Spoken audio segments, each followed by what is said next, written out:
Oregon City police have arrested a man who they say intentionally set a fire at an abandoned paper mill back in January.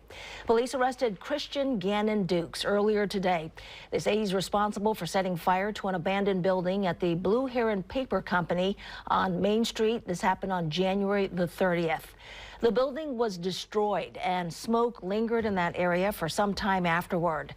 The fire also happened on a Native American village site that's owned by the Confederated Tribes of the Grand Ronde. This site was home to countless gatherings and ceremonies. Now, what we didn't know until now is that the fire was arson, and it was likely connected to people who were camping and living in the abandoned building. We're told Oregon City detectives were able to track down a number of people who were living in the building, and these people pointed police to Christian Dukes as a potential suspect. Dukes was interviewed and today arrested by Oregon City police. He is 21 years old, from Oregon City. He's now facing one charge of second-degree arson. He is being held at the Clackamas County Jail, where he awaits arraignment on the arson charge.